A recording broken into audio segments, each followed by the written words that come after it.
Hi అండి, welcome to my channel series ideas one vlog. ఈ వ్లాగ్లో వచ్చేసి షిరిడి ప్రయాణం ఏ విధంగా చేశామనేది ఈ వీడియోలో చూపిస్తున్నాను. అలాగే షిరిడిలో చూడవలసిన ప్రదేశాలు, అలాగే వాటి యొక్క విశిష్టత ఇవన్నీ కూడా ఈ వీడియోలో చూపిస్తాను. తప్పకుండా చూసేయండి. ముందుగా మేము సికింద్రాబాద్ టు చెల్లపల్లి స్టార్ట్ అయిపోయాము. మనకి చెల్లపల్లి నుంచి నేను ట్రైన్ అనేది బుక్ చేసుకున్నాను. చెల్లపల్లి టు నాగర్సోల్ అనమాట.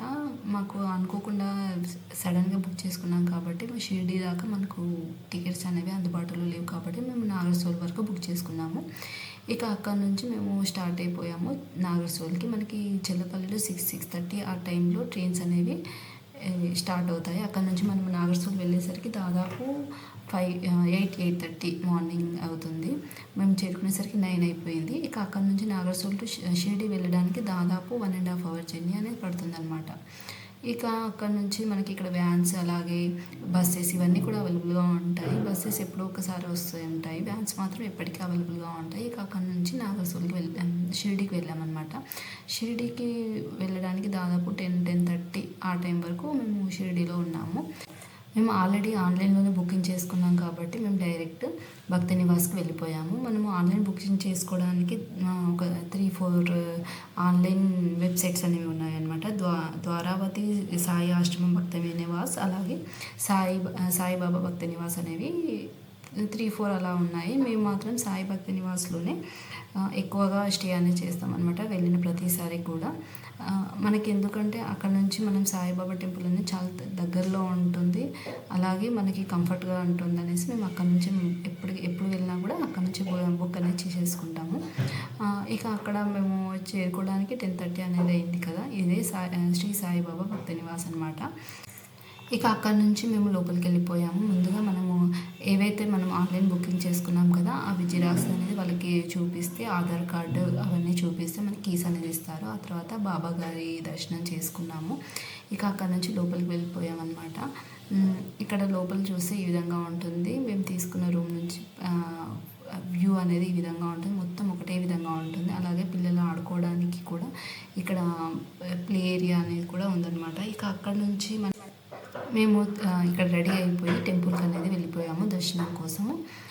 ఇక్కడ మనకి ఎర్లీ మార్నింగ్ వస్తే 7:30-8 లోపు మనకి టిఫిన్ అనేది కూడా అందుబాటులో ఉంటుంది. పూరి విత్ శనగలు ఇవన్నీ కూడా అందుబాటులో ఉంటాయి. అలాగే ఈ ప్రతి హోటల్లో కూడా మనకి ఈవినింగ్, ఆఫ్టర్నూన్ అలాగే ఫుడ్ అనేది అవైలబుల్గా ఉంటుంది. ఇక్కడ వెజిటేబుల్ కర్రీ, అలాగే రోటీ, దాల్, రైస్ ఇవన్నీ కూడా అద్భుతంగా ఇక్కడ వడ్డించి పెడతారనమాట. ఇక ఆ తర్వాత మనకి ఇక్కడ చూసారుగా మేము ఈవినింగ్ టైంలో వెళ్ళిపోయాము ఇక్కడ దర్శనం కోసము. కొద్దిసేపు రెస్ట్ తీసుకున్నాక ఇక అక్కడ స్వామివారి దర్శనం చేసుకున్నాము. ఆ తర్వాత ఇక్కడ మధ్యాహ్న హారతి, అలాగే శేషహారతి, అలాగే మార్నింగ్ హారతి ఇవన్నీ కూడా మనం ఆన్లైన్లో బుకింగ్ చేసుకోవచ్చు. మేము వెళ్ళింది బుధవారం వెళ్ళాము, గురువారం కాబట్టి మేము వెళ్ళేసరికి గురువారం అయింది. ఆ రోజు ఈవినింగ్ టైం అనమాట. ఈవినింగ్ టైంలో ఏంటంటే మనకి ఇక్కడ పల్లకి సేవ అనేది ఉంటుంది. ఈ పల్లకి సేవ ప్రతి ఒక్కరు చూడొస్తారు. ఎవరైతే వెళ్తున్నారో ఒకవేళ గురువారం వెళ్తే మాత్రం తప్పకుండా చూడండి, చాలా అద్భుతంగా ఉంటుంది. ఇక షిరిడీకి వెళ్ళినప్పుడు ద్వారకామాయిని మాత్రం తప్పకుండా దర్శించుకోవాలి, మనకు బయటికి వెళ్తే ఉంటుందన్నమాట. ఇక్కడ సాయిబాబా ఉన్నప్పుడు ఉపయోగించిన వస్తువులు అన్నీ ప్రత్యక్షంగా చూడవచ్చు. అలాగే సాయిబాబా ధరించిన కఫ్ని, వంట చేయడానికి ఉపయోగించిన వంట పాత్రలు, వెలిగించిన ధూని ఇవన్నీ కూడా చూడవచ్చు అనమాట. ఆ ధుని ఇప్పటికీ వెలుగుతూనే ఉంటుంది.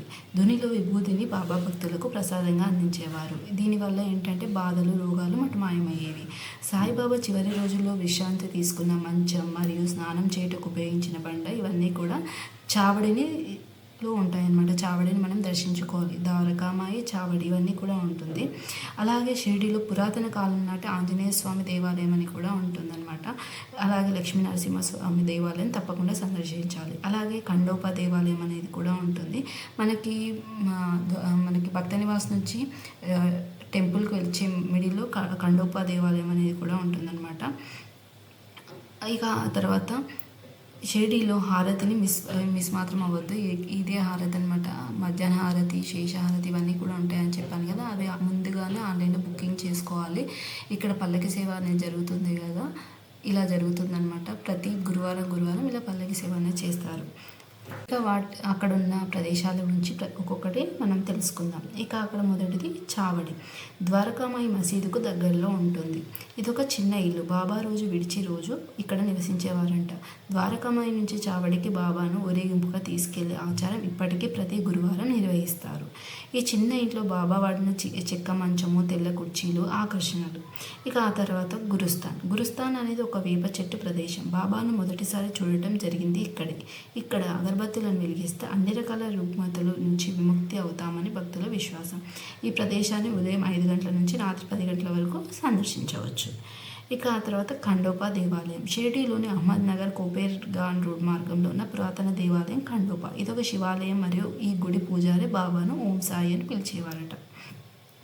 ఇక లోపలలోనే మనకి లెండి వనం అనేది కూడా ఉంటుంది. లెండి బాగ్లో బాబా తరచూ ధ్యానం చేసేవారు మరియు మట్టి ప్రమిదలో దీపం వెలిగించేవారు. బాబా నాటిన మర్రి చెట్టు కింద ఈ అఖండ జ్యోతి వెలుగుతూ ఉంటుంది. ఈ వనం 24 గంటలు యాత్రికుల సందర్శనార్థం తెరిచి ఉంటుంది. దీక్షిత్ వాడ మ్యూజియం. దీక్షిత్ వాడ మ్యూజియం షిరిడీలో ఉన్న చిన్న ఆసక్తికరమైన ప్రదర్శనశాల. సంస్థాన సముదాయం మధ్యలో ఉండే ఈ మ్యూజియంలో కొన్ని అరుదైన బ్లాక్ అండ్ వైట్ బాబా ఫోటోలు, ఆయన వాడిన చొక్కాలు, వంట పాత్రలు, నీళ్ళ గ్లాసులు, చెప్పులు, ఇలాంటివన్నీ కూడా, ఈ వస్తువులన్నీ కూడా ప్రదర్శించబడతాయి. ఇక అక్కడ చూడవలసిన ఇంకొక ప్రదేశం వచ్చేసి లక్ష్మీబాయి షిండే గారి యొక్క నివాసము. చివరి రోజుల్లో లక్ష్మీబాయి షిండే గారు బాబాకి చాలా దగ్గరగా ఉండి సేవలు అనేది అందించారనమాట. అక్కడ బాబా గారికి ఇచ్చిన 9 నాణాలు అనేవి ఉంటాయి. ఎవరైతే చూడాలనుకుంటే తప్పకుండా చూడండి, ఇప్పటికీ అందులో ఉంటాయి. అలాగే అక్కడ కూర్చొని బాబాగారికి రొట్టెలు, అలాగే ఆహారం, ఇవన్నీ కూడా బాబాగారికి ఇచ్చేవారనమాట.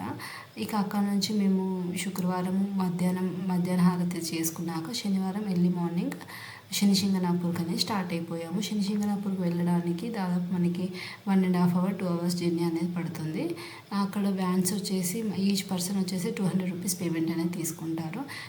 మేము వెళ్ళింది శనివారం కాబట్టి రష్ అనేది చాలా ఎక్కువగా ఉంటుంది. ఆ రోజు మళ్ళీ అమావాస్య కూడా కాబట్టి ఎక్కువగా ఉంది. ఇక ఇక్కడ విశిష్టత గురించి తెలుసుకుందాం. భూమి నుండి స్వయంగా ఉద్భవించిన ఒక నల్లని రాతి విగ్రహం ద్వారా శనిదేవుని విగ్రహాన్ని ఇక్కడి ప్రజలు నమ్ముతారు. దాదాపు 300 సంవత్సరాల క్రితం ఒక నదిలో కొట్టుకువచ్చిన ఈ విగ్రహాన్ని ఒక గొర్రెల కాపరి కనుకొని తన ఇంటికి తీసుకెళ్లి పూజలు ప్రారంభించాడు. అప్పటి నుంచి గ్రామంతో పాటు ఇంటింటికి తలుపులు లేకుండా, దొంగతనాలు లేకుండా ఉన్నాయని ఇక్కడ నమ్ముతారు. అలాగే ఇక్కడ నవగ్రహ దేవతలు కూడా ఉంటారు. వీటికి కూడా మనం పూజ చేసుకుంటాము. ఇదండి షిరిడీలో చూడవలసిన ప్రదేశాలు, అలాగే శనిసింగనాపూర్ యొక్క విశిష్టత. ఈ వీడియో అంతా మీకు నచ్చినట్లయితే లైక్ చేయండి, షేర్ చేయండి, కామెంట్ చేయండి. ఏదైనా డౌట్స్ ఉంటే మాత్రం తప్పకుండా కామెంట్ సెక్షన్లో తెలియజేయండి. Thank you.